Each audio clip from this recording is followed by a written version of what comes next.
Hello, my name is Dr. Diwan S. Raja. Today I will discuss about the anatomical snuff box. So what is anatomical snuff box? The anatomical snuff box is a triangular depression on the lateral aspect of the wrist. So what is anatomical snuff box? This is a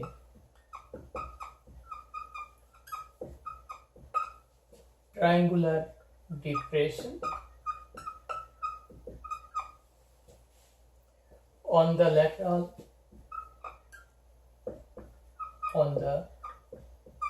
lateral aspect of the wrist. Okay, why it is called anatomical snuff box? Because from the historical perspective, we know that people used to put something on this space, especially the ground tobacco, and they used to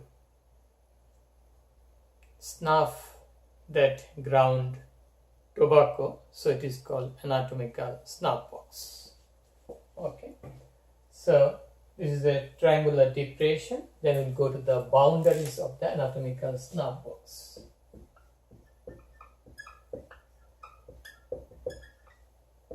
Okay, boundaries. Anteriorly it is bounded by the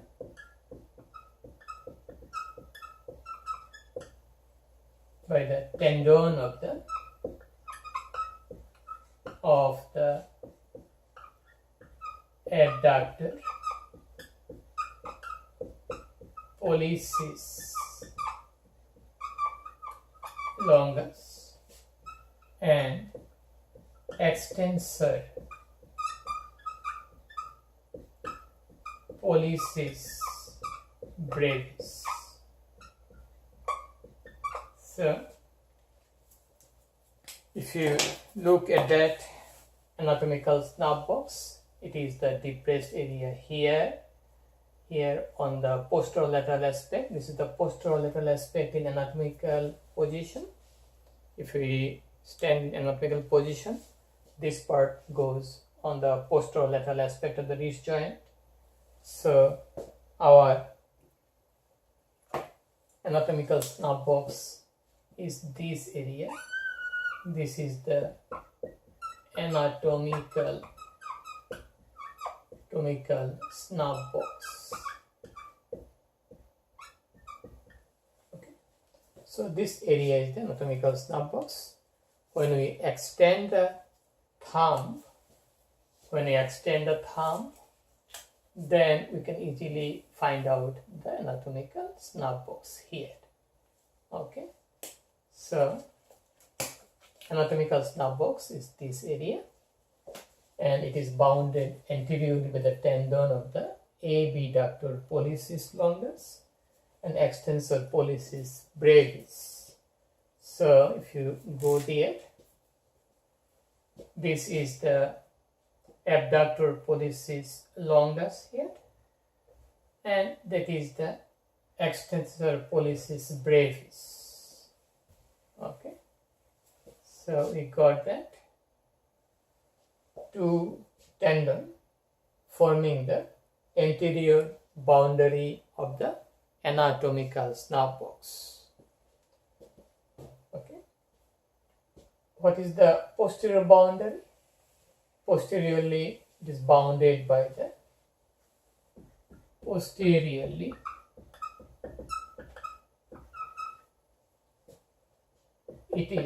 that means the anatomical snuff box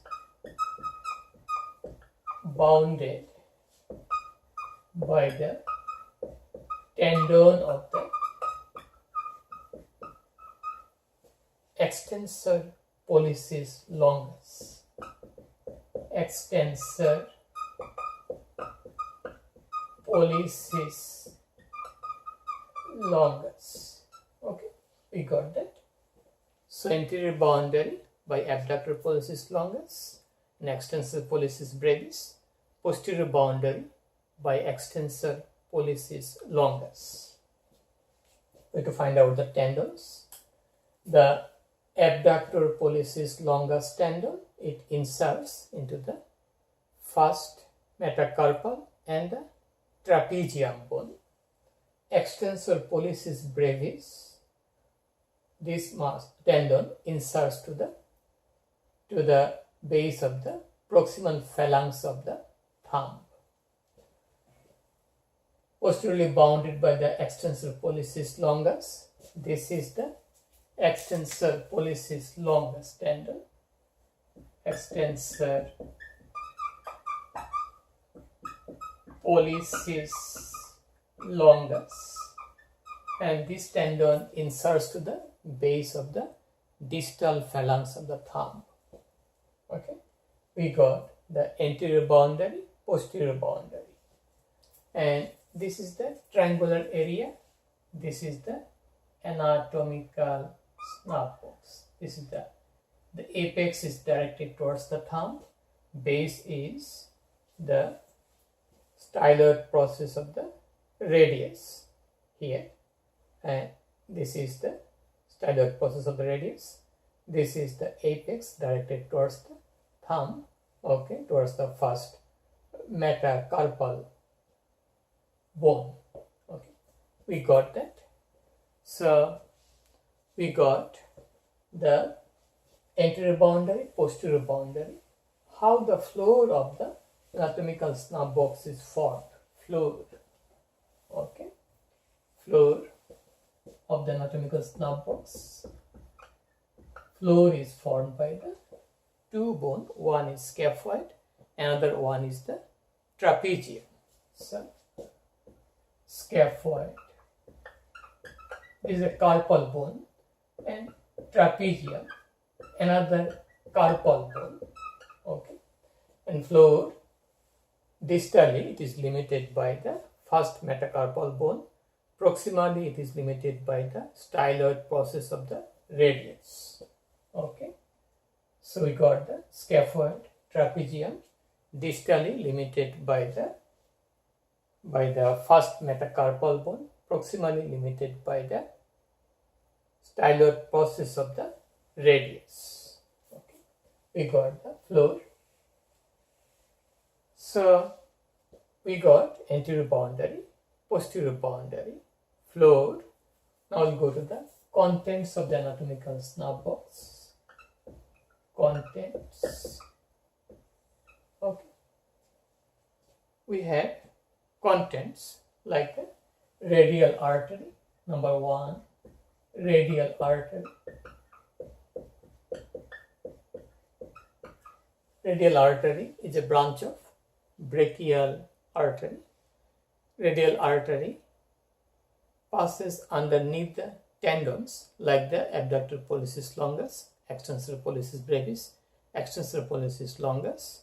It crosses over the trapezium and the scaphoid bone. Then it goes between two head of the first dorsal interosseous muscle and goes between the two head of the first dorsal interosseous muscle. Then it goes between the two head of the adductor pollicis muscle, and it is the chief contributor to the deep palmar arch. Okay, so from radial artery we'll get the deep palmar arch. This will go between the two head of the dorsal interosseous muscle and two head of the adductor pollicis muscle, and it will contribute in the formation of the, it is the chief contributor of the deep palmar arch. Okay, we got the radial artery. Then we get the nerve. Nerve is the superficial branch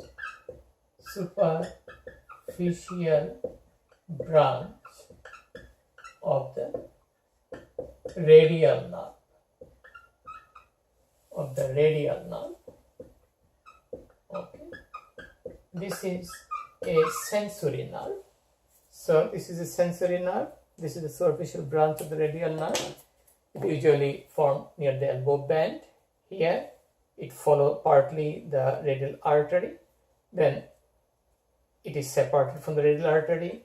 It passes over the anatomical snuff box. This is anatomical snuff box, and it innervates the skin over 3.5 finger. Okay, with some with exception of the nail area. So 1, 2, 3.5 on the dorsal aspect of the hand.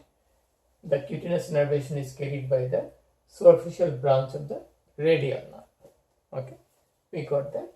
Now we'll go to another content that is actually a content of the roof of the anatomical snuff box. This is in the subcutaneous tissue. The vein is in the subcutaneous tissue. That is the cephalic vein. Okay. Cephalic vein, how it is formed? Cephalic vein is formed from the dorsal venous network. We have dorsal venous network. From dorsal venous network, we'll get the cephalic vein. Okay. Formed from the dorsal venous. It is formed from the dorsal venous network of the hand. Okay, we got the artery, the radial nerve, and the cephalic vein. So these are the contents of the anatomical snuff box. Radial artery passes beneath the tendons, over the bones, the scaphoid and the trapezium, and these two structures are subcutaneous structure. Okay, this carry cutaneous sensation. Cephalic vein is an important vein, and that vein is formed in the anatomical snuff box from the lateral part of the dorsal venous network of the hand. Okay, we got that. So again, let us summarize the boundaries of the anatomical snuff box.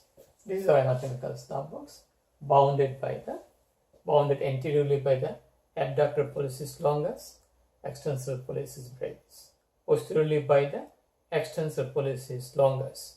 What is the nerve supply of all these muscles? These muscles and tendons are innervated by the posterior interosseous nerve. Okay. Then we have gone through the contents of the anatomical snuff box. Now we'll go some clinical anatomy.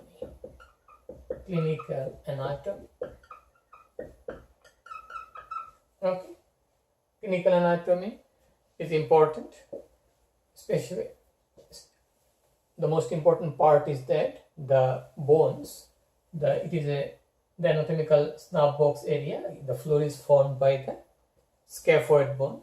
So there may be fracture of the scaphoid bone, that is a carpal bone. This is most commonly fractured. People fall on the outstretched hand, fall on the finger, on the palm. So palm is abducted. So in that condition, people fall and they may have fractured the scaphoid bone. Scaphoid bone may not have very rich blood supply, especially there is a fracture in the waist of the scaphoid bone, the narrow part of the scaphoid bone, and blood supply of the proximal part may be poor. And also the problem of the fracture of the scaphoid bone, people fall and they complain they have pain in the anatomical snuff box, and on radiological examination, on plain x-ray, the fracture line may not be very much distinct. It may be distinct after 2 weeks. So we may think about fracture of the scaphoid bone if there is pain in the anatomical snuff box due to fall on the palm overstretched hand. So that's all about the anatomical snuff box, its content. And again, this is a depression and it may be distinct when we extend our thumb and we got the content and boundaries.